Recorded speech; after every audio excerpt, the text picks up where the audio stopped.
Top news.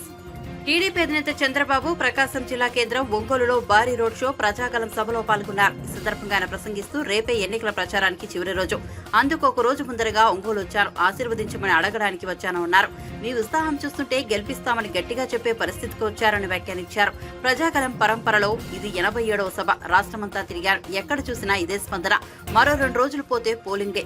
ప్రజల్లో చైతన్యం రావాలి. గడిచిన 5 ఏళ్లలో మీ జీవితాల్లో ఏమైనా మార్పు వచ్చిందా? మీ ఆదాయాలు ఏమైనా పెరిగాయా? మీ ఖర్చులు తగ్గాయా? జీవన ప్రమాణాలు పెరిగాయా? ఈ దుర్మార్గుడు ఎన్నికల ముందు మీ దగ్గరికి వచ్చాడు, ముద్దులు పెట్టాడు. గెలిచిన తర్వాత బాదుడే బాదుడు, గుద్దుడే గుద్దుడు. అతడి దారి నుంచి ఎవరైనా తప్పించుకోగలిగారా అని ప్రశ్నించారు.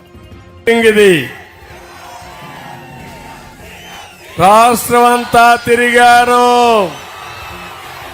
ఎక్కడ చూసినా ఇదే స్పందన. ఇంకా 3వ రోజే, రేపు ఎల్లుండు చివరి రోజున పోలింగ్ డే. ఏం తమ్ముళ్ళు 13కి సిద్ధమా మీరందరూ? అందుకే నేను ఒకటే అడుగుతున్నా, ఓటు పోయే మునుపు ఒక్కసారి మీలో ఒక చైతన్యం రావాలి. నేను అడుగుతున్నా, గడిచిన 5 సంవత్సరాల్లో మీ జీవితాలు ఏమైనా మార్పు వచ్చిందా? మీ ఆదాయాలు పెరిగాయా? మీ ఖర్చులు తగ్గాయా? జీవన ప్రమాణాలు పెరిగాయా? తమ్ముళ్ళు, దుర్మార్గుడు ఎన్నికల ముందు వచ్చాడు మీ దగ్గరికి, తల మీద చెయ్యి పెట్టాడు, జ్ఞాపకం చేసుకోండి. బుగ్గలు నిమిరాడు, జ్ఞాపకం చేసుకోండి. ముద్దులు పెట్టాడు, జ్ఞాపకం ఉందా మీకు? గెలిచిన తర్వాత బాధుడే బాధుడు, గుద్దుడే గుద్దుడు. అవునా కాదా? ఎవరికైనా ఎగ్జిబిషన్ ఉందా తమ్ముళ్ళు? ఈ దాడిలో ఎవరైనా తప్పించుకున్నారా మీరని అడుగుతున్నా. ఎన్ని అరాచకాలు! ఓసారి బాధ, ఆవేదన, కూల్చివేతలు, దాడులు, అక్రమ కేసులు, సెటిల్మెంట్లు. ఒకటి కాదు, నా జీవితంలో ఇంత అరాచకం ఎప్పుడూ చూడలేదు. ఈ సైకో సైకో సైకో మామూలు సైకోనే కదా, అహంకారి సైకో, ఒక విధ్వంసకారి సైకో. అవునా కాదా? ఎవరైనా పరిపాలన ఒక మంచి కార్యక్రమంతో ప్రారంభిస్తాడు. నేను కట్టిన ప్రజావేదిక జ్ఞాపకం ఉందా మీ అందరికీ? అక్కడే కలెక్టర్స్ కాన్ఫరెన్స్ పెట్టాడు. పెట్టి మీరందరూ చూడండి నేనేం చేస్తానని ప్రజావేదికను కూలుస్తున్నానని చెప్పి కూల్చిన వ్యక్తి ఈ సైకో. అక్కడి నుంచి నేను అడుగుతున్నా, ఎప్పుడైనా ఒక్క మంచి పని చేశాడా తమ్ముళ్ళు అని అడుగుతున్నా. నేను అడుగుతున్నా మీ అందరినీ, ఈరోజు ఈ ప్రభుత్వం వల్ల అన్ని విషయాలు నష్టపోయాం. కరెంటు ఛార్జీలు ఎన్నిసార్లు పెంచాడని మిమ్మల్ని అడుగుతున్నా. 8 సార్లు పెంచాడా లేదా? 200 రూపాయల కరెంటు ఛార్జీ ఇప్పుడు ఎంత? 1000 రూపాయలు అయిందా లేదా? ఏం చెల్లమ్మా, నీ కోపం వచ్చిందా? ఇంకా రాలా? ఆవేశం రాలా? మీ కుటుంబం గుల్లైపోయిందా లేదా? మీ ఆదాయం సగం కరెంటు ఛార్జీలకు పోయిందా లేదా? నేనున్నప్పుడు పెంచానా? కరెంటు కొరత ఉందా? అది సమర్థవంతమైన పాలన, సుపరిపాలన.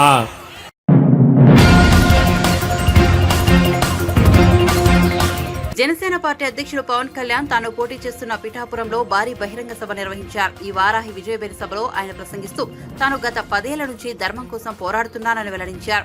ధర్మో రక్షితి రక్షితః అని వ్యాఖ్యానించారు. తనను తిట్టారని, తన భార్య బిడ్డలను కూడా తిట్టారని, అవమానించారని, కానీ ప్రజల కోసం అన్నింటినీ భరించారని పవన్ కళ్యాణ్ స్పష్టం చేశారు.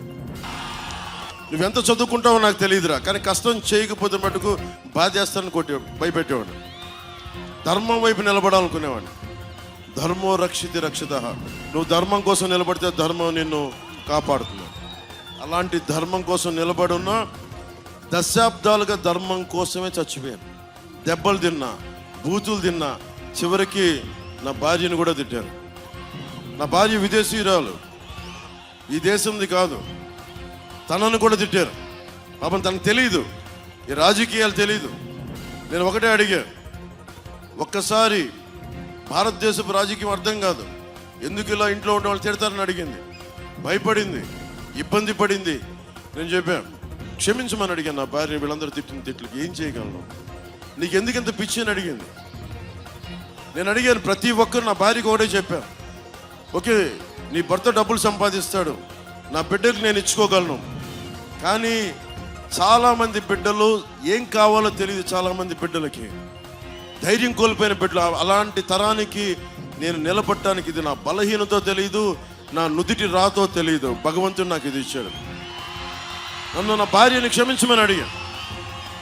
సో నా భార్యను ఒకటే అడిగాను, ఎలక్షన్ రోజున పిఠాపురం మే 13 నువ్వు రా, నీకు అర్థమవుతుంది నేను ఎందుకు నిలబడ్డా. నా భార్యకి తెలియదు పాపం, భారతదేశం వస్తే ఇంత ఇబ్బంది పెడతారు, ఇంత బాధిస్తారని. నేను చెప్పాను, విదురు నీతి ఉంటుంది. ఒక గ్రామం కోసం, ఒక కుటుంబం కోసం ఒక వ్యక్తిని, ఒక గ్రామం కోసం ఒక కుటుంబాన్ని, ఒక రాజ్యం కోసం ఒక గ్రామాన్ని బలి చేయక తప్పదని. నేను ఒకటే చెప్పాను నా భార్యకి, 5 కోట్ల మంది ప్రజలకి మన కుటుంబం బలైతే పర్వాలేదు, దాన్ని ఒప్పుకుందాం. నా భార్యకి ఒకటే చెప్పాను. నేను చాలామంది గుండాలతో గొడవ పెట్టుకున్నాను. మీకు తెలుసు, మన సాయిధరం తేజ్ వస్తే కూడా సభలో ఇలా రోడ్డు మీద వెళ్తుంటే రాళ్ళు ఇసిరేశారు. మన గాజు గ్లాస్ ఇసిరేశారు. గాజు గ్లాస్ కాదు, ఒక బాటిల్ ఇసిరేశారు. ఆల్రెడీ దెబ్బతిన్నాడు పాపం, నా కోసం వచ్చాడు. తలకి తగిలి ఉంటే ఇంకొకసారి ఏమైందో తెలీదు. కానీ దురదృష్టవశాత్తు పాపం తెలుగుదేశం బిడ్డకి తగిలింది. మనస్ఫూర్తిగా బిడ్డకి నువ్వు త్వరగా కోలుకోవాలి. నల్లల శ్రీధర్కి దెబ్బ తగిలింది. నల్లల శ్రీధర్ తొందరగా కోలుకోవాలని ఆశిస్తూ నీకు ఆ భగవంతుని నేను ఎప్పుడు రక్షించాలని కోరుకున్నాం. అంటే ఊహించుకోండి, ఇలా రోడ్ల మీదకి వస్తే భయపెడుతున్నారు. మీరు మనం చూశారు, ఎక్కడికి వెళ్ళినా ఆవేదన ఉంది. ఈరోజు నేను మీకు ఈ మాటలు చెప్పట్లా. పిఠాపురం అన్నదమ్ములకి, ఆడపడుచులకి, పెద్దలకి, కులాలకి, మతాలకి అతీతంగా మీరు ముస్లిం అవ్వండి, హిందూ అవ్వండి, క్రిస్టియన్ అవ్వండి, లేదంటే మీరు కాపు అవ్వండి, ఎస్సీ సామాజిక వర్గం, బీసీ, సెట్టి బలిజం, మీరు ఏ కులస్తులైనా, చేనేత వర్గాలు కావచ్చు, పద్మశాలి కావచ్చు, రెడ్డి సామాజిక వర్గం కావచ్చు, మీరు ఎవరైనా కావచ్చు, జనసేన పవన్ కళ్యాణ్ అందరినీ గుండెల్లో పెట్టుకుంటాడు.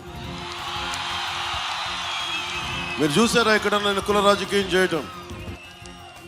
ఎంత మర్యాదగా మాట్లాడాను. నన్ను తిడతారు, తిడితే భరిస్తా. దేనికి? ఎవరిని అవమానం చేయాలి నాకు ఉండదు. ఈరోజు నేను మీకు మాటిస్తున్నా, ఇంతమంది మాట్లాడారు, ఇంతమంది రాజకీయ నాయకులు వచ్చారు. నేను మీకు మాటిస్తున్నా, నా ప్రాణాలని బలిదానంగా పెట్టేస్తాను ఈ రాష్ట్ర అభివృద్ధికి, ఈ దేశ సమగ్రతకి. నేను కోరుకునేదల్లా ఒకటే, నేను తక్కువ తీసుకొని 5 కోట్ల మంది ప్రజలకు ఉపయోగపడాలి. నన్ను నేను తగ్గించుకున్నాను. అందరూ అడుగుతారు దేనికి తగ్గించుకున్నామని. చిన్నప్పుడు నాకు స్కూల్లో నా టీచర్ చెప్పింది, సౌరమ్మ నా టీచర్, ఇమాన్యుయల్ టీచర్. ఆవిడ ఒకటే మాట చెప్పింది, బైబుల్ సూక్తి ఒకటి చెప్పింది. చాలా 4వ తరగతిలో 5వ తరగతిలో తనని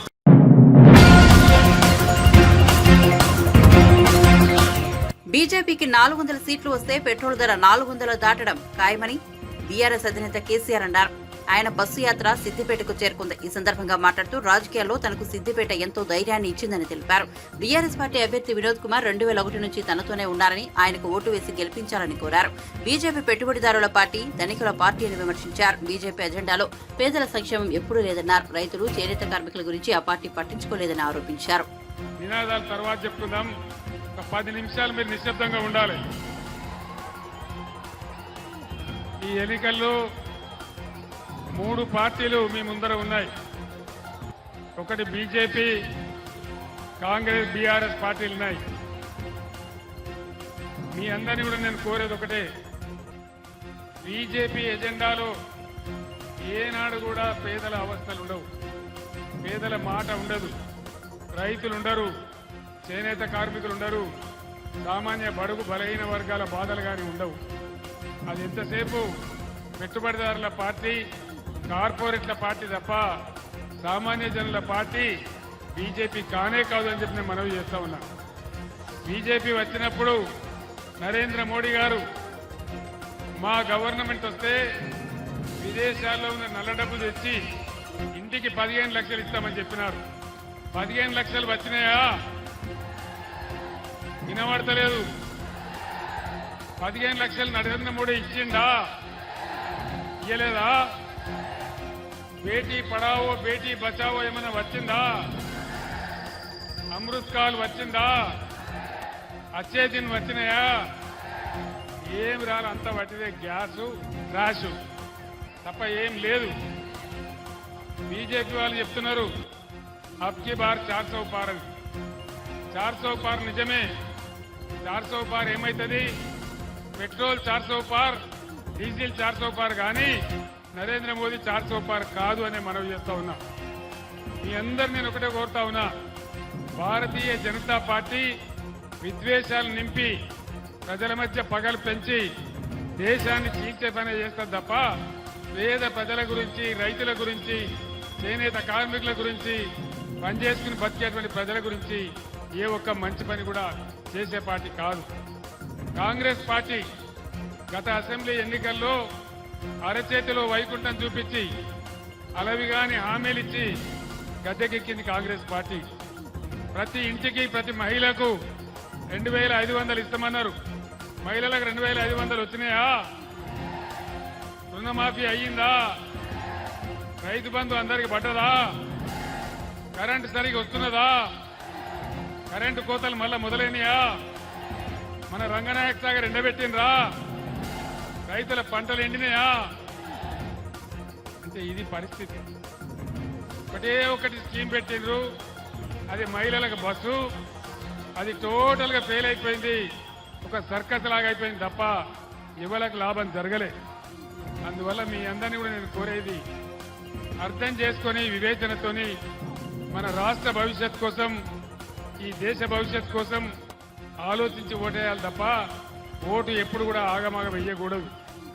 ఏ ఒక్క హామీ అమలు కాలే, అవుతుందనే ఆశ కూడా లేదు. ఆ రోజు మనం 30,000 కోట్లు 2 దఫాలుగా రుణమాఫీ చేసినాం. ఈ ముఖ్యమంత్రి చెప్పినాడు, మీరు పరిగెత్తండి, లోన్ తీసుకోండి, డిసెంబర్ 9వ తేదీ నాడే 2 లక్షల రుణమాఫీ చేస్తామని చెప్పినారు. రుణమాఫీ జరిగిందా? ఏది కూడా జరగలే. 6 ప్రధాన హామీలతో పాటు 420 హామీలు ఇస్తే ఏ ఒక్క పని కూడా జరగలేదు. బీజేపీతో ఏ ఒక్క పని జరగలేదు. అదే బీఆర్ఎస్ ప్రభుత్వం ఉన్నప్పుడు అన్ని వర్గాల ప్రజలను కులము, మతము అనే తేడా లేకుండా ఒక కోడి తన పిల్లలను కాపాడుకున్నట్టుగా అందరినీ కూడా వెనకకి తీసుకొని మనం ముందుకు పోయినాం. అందరిని కాపాడినాం, పేదలను కాపాడినాం. పేదవాళ్లకు, మరి వృద్ధులకు 2000 రూపాయల పెన్షన్ ఇచ్చినాం. ఈ ప్రభుత్వం 4,000.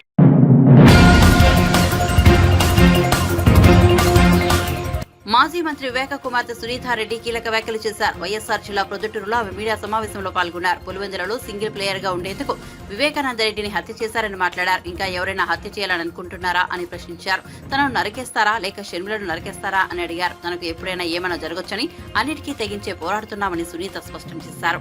గెలిపించాల్సిన బాధ్యత ఎవరిది?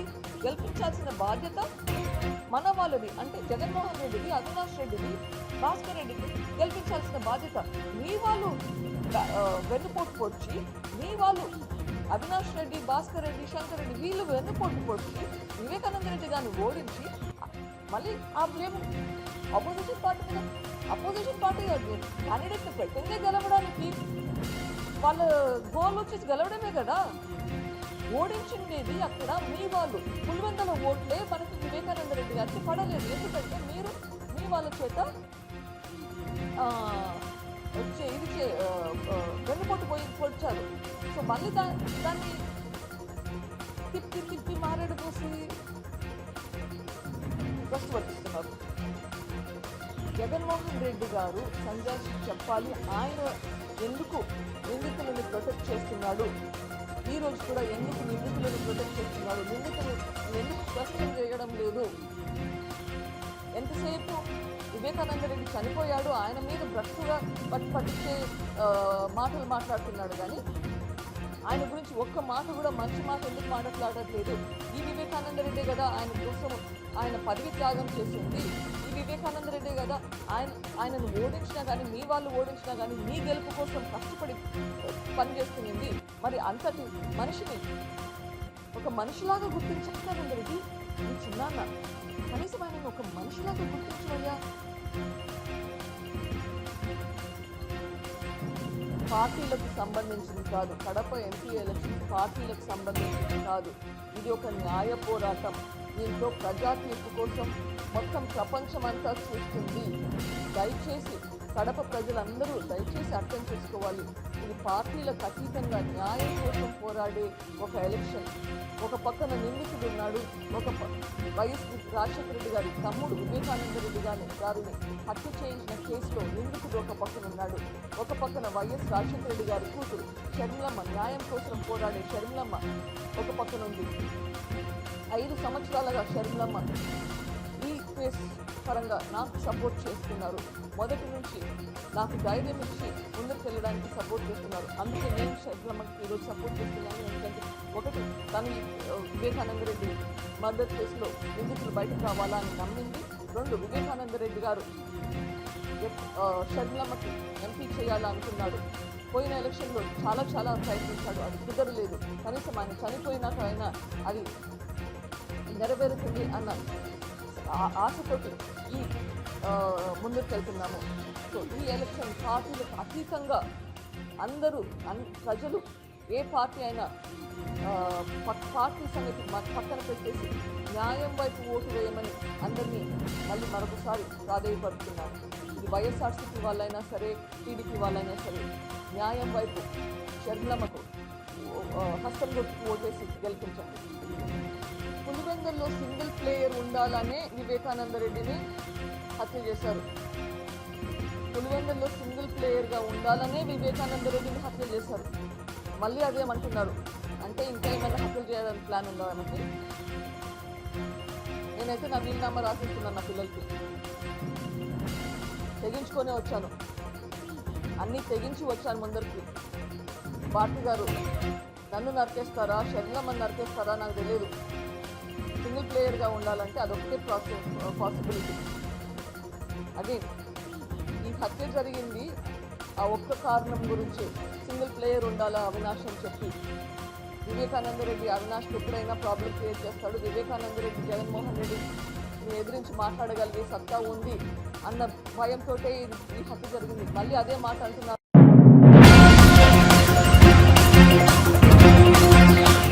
ఏపీ అభివృద్ధి చెందాలంటే టీడీపీ అధినేత చంద్రబాబు అధికారంలోకి రావాలని సినీ నటుడు నారా రోహిత్ అన్నారు. శ్రీ సత్యసాయి జిల్లా పుట్టపర్తి నియోజకవర్గంలో పల్లె సింధూరారెడ్డికి మద్దతుగా ఆయన ఎన్నికల ప్రచారంలో పాల్గొన్నారు. అనంతరం విడుదలైన ప్రతినిధి 2 సినిమాను కొత్త చెరువు సందీప్ థియేటర్లో ప్రేక్షకులతో కలిసి వీక్షించారు. విధ్వంసంతోనే జగన్ పాలన ప్రారంభమైందని మండిపడ్డారు. వైఎస్ఆర్సీపీ పాలనలో రాష్ట్రం చాలా ఏళ్లు వెనక్కు వెళ్లిందని ఆవేదన వ్యక్తం చేశారు. అభివృద్ధి సంక్షేమం రెండు సమానంగా ఉండాలి. అభివృద్ధి చేసుకుంటే ఇబ్బంది రాష్ట్రానికి, సంక్షేమం ఒకటే చేసిన ఇబ్బంది. సో ఖచ్చితంగా రెండు సమానంగా చేస్తేనే ఈ రాష్ట్రం బాగుంటుంది అండ్ చాలామంది అందరి జీవితాలు బాగుంటుంది. నెక్స్ట్ రాబోయే తరాల భవిష్యత్తు బాగుంటుంది. సో ఖచ్చితంగా మేనిఫెస్టో అమలు చేయగలుగుతారు తెలుగుదేశం పార్టీ. అంటే చాలా మంచి మేనిఫెస్టో అయితే అన్ని వర్గాల వాళ్ళకి అందరికీ సాయం చేయండి. 5 సంవత్సరాల్లో రాష్ట్రం చాలా వెనకబడిపోయింది. అది బేసిక్గా మనం అదే అంటున్నాం కదా, ఇందాక మనం తెలంగాణతో పోటీ పడతాం. కొత్త రాష్ట్రం అయినా సరే, క్యాపిటల్ లేకపోయినా సరే 2014 నుంచి 19. దాని 19 తర్వాత ఈ రాష్ట్రం క్యాపిటల్ లేకుండా, అసలు ఏ కొత్త కంపెనీ రాకుండా, ఎన్నో కంపెనీలు ఉన్న కంపెనీలు కూడా తరలిపోయే పరిస్థితి. సో ఈ ప్రభుత్వంలో చాలామంది చాలా రకాల ఇబ్బందులు పడ్డారు. అసలు మొదలెట్టిందే ఒక విధ్వంసంతో, ప్రజావేదికను కూల్చేయడంతో. తర్వాత ప్రతి ఒక్కరి జీవితంలో ఏదో ఒక విధంగా ఇబ్బంది పెట్టారు. లాస్ట్లో అయితే ల్యాండ్ టైటిలింగ్ అండ్ యాక్ట్ అని చెప్పి ఒకటి తీసుకొచ్చారు. దానివల్ల ప్రతి ఒక్కరు భయభ్రాంతులకు గురయ్యారు. సో ఈ ప్రభుత్వంలో ఎవరూ ఆనందంగా లేరు. సో ఖచ్చితంగా ప్రజల్లో నేను శ్రీకాకుళం నుంచి తిరగడం జరుగుతుంది. సో ఖచ్చితంగా ప్రజల్లో మార్పు కావాలి. చంద్రబాబు గారు అయితేనే న్యాయం చేయగలుగుతారు, ఈ రాష్ట్రాన్ని అభివృద్ధి పదంలో తీసుకెళ్తారు అని నమ్ముతారు. సో ఖచ్చితంగా చంద్రబాబు గారికి గెలిపిస్తారు. చాలా ఇంపార్టెంట్ ఈ సొసైటీ. ఎందుకంటే ఇప్పుడు ప్రభుత్వంలో ఏదైనా తప్పులు జరిగినా లేకపోతే ఏదైనా సరే ప్రశ్నించడానికి ఒక గొంతు ఉండాలి. సో ఖచ్చితంగా జర్నలిస్ట్ అనే అతని వల్ల సొసైటీ అనేది ఖచ్చితంగా ఒక సజావుగా సాగుతుంది. ఎందుకంటే ప్రశ్నించకపోతే ఎవరో ఇష్టరాజ్యం వాళ్ళది అయిపోతుంది. సో అండ్ ఈ పాత్ర పోషించడం చాలా ఆనందంగా ఉంది. ఒక మంచి మెసేజ్ కూడా ఉంటుంది. ఓట్ అనేది అంత ఇంపార్టెంట్. ఓట్ అనే దానివల్ల ఈ భవిష్యత్ ఎలా మారుతుంది అనేది ఈ సినిమాలో చెప్పడం.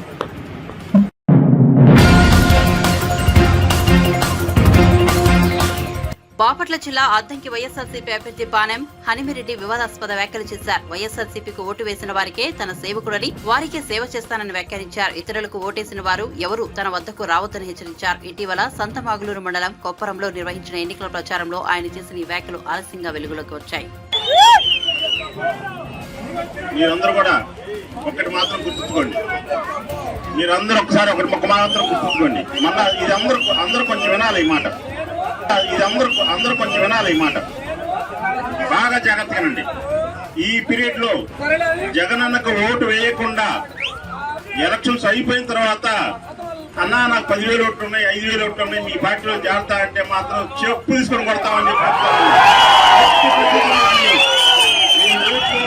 డబ్బులు ఓటు మాకు బాగా జాగ్రత్తగానండి.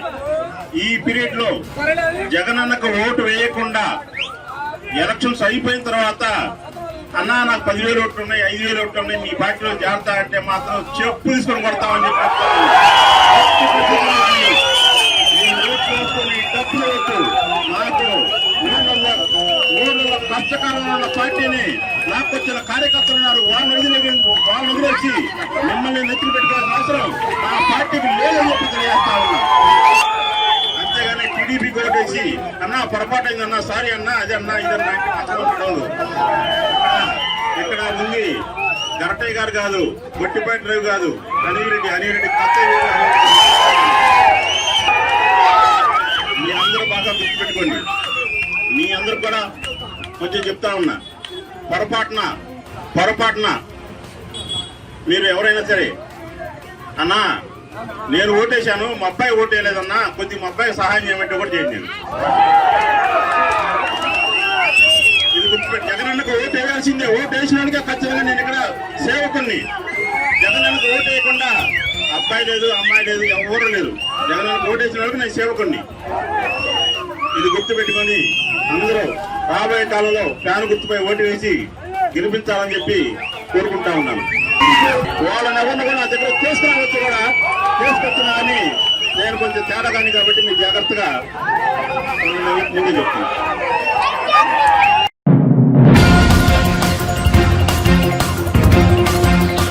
ఎమ్మెల్యే బాలకృష్ణ సతీమణి నందమూరి వసుంధర శుక్రవారం శ్రీ సత్యసాయి జిల్లా హిందూపురంలో వినూత్నంగా ఎన్నికల ప్రచారం నిర్వహించారు. ఆర్టీసీ బస్సులో ప్రయాణించి మహిళలతో మాట్లాడారు. టీడీపీ అధికారంలోకి రాగానే ఆర్టీసీ బస్సులో మహిళలందరికీ ఉచిత ప్రయాణం కల్పిస్తామని తెలిపారు. ఈ సందర్భంగా మీడియాతో మాట్లాడుతూ వైఎస్ఆర్సీపీ ప్రభుత్వం 5 ఏళ్లలో ఆర్టీసీ ఛార్జీలు పెంచి పేదలకు ఆర్టీసీ ప్రయాణాన్ని దూరం చేశారని విమర్శించారు.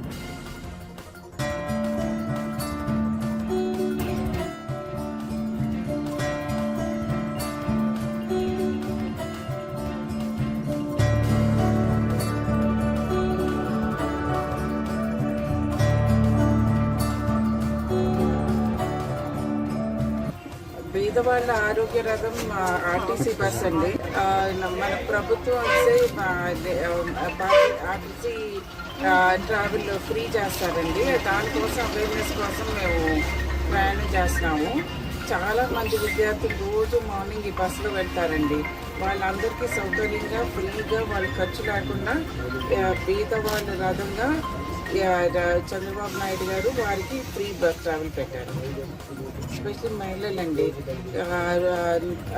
మహిళలకు లేడీ అందరూ ఈ రథంలోనే ప్రయాణం చేస్తారు. వాళ్ళందరికీ సౌకర్యంగా ఉండాలని చంద్రబాబు నాయుడు గారు గ్రహించి ఫ్రీ బస్ ట్రావెల్ పెట్టారండి. ఈ గవర్నమెంట్లో లాస్ట్ 5 yearsలో 3 సార్లు ఆర్టీసీ బస్ ఛార్జెస్ పెరిగాయండి. ఇది చాలా కష్టంగా ఉంది బీద వాళ్ళకి. అందుకని ఫ్రీ బస్ ట్రావెల్ పెట్టారండి మహిళలకి. మా స్టూడెంట్స్ అందరూ చాలా ఇబ్బంది పడుతున్నారండి. వాళ్ళకి చాలా ఖర్చు అవుతుంది. సో అక్కడి నుంచి గ్రామాల నుంచి వచ్చే మహిళలు, విద్యార్థులు వాళ్ళందరికీ సౌకర్యంగా ఉండాలని ప్రతి పల్లె నుండి ఈ ఫ్రీ బస్ ట్రావెల్ పెట్టారు.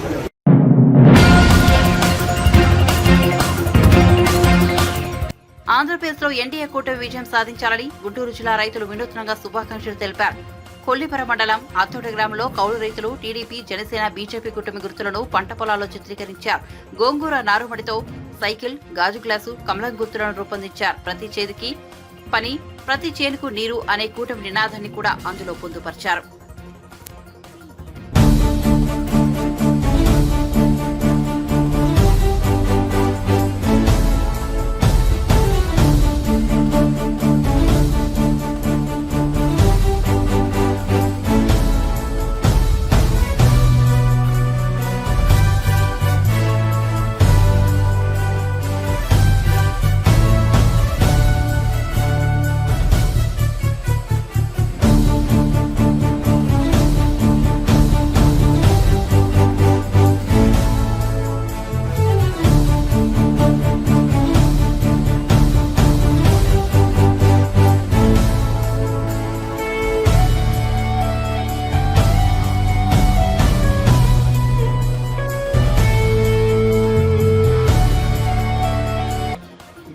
కూటమికి తోడుగా వేసి మద్దతు తెలుపుతున్నాం. ఎందుకంటే ఆయన ప్రతి చేనికి నీళ్ళు, ప్రతి చేతికి పని, ఈ కాన్సెప్ట్ మాకు బాగా నచ్చి మేము రైతులం, మా రైతుల ద్వారాగా మేము ఏ ఇవ్వాలో, ఎట్లా మద్దతు ఇవ్వాలో అనే ఆలోచనతో ఈ గుర్తులు వేసి కూటమికి మేము మద్దతు తెలుపుతున్నాం.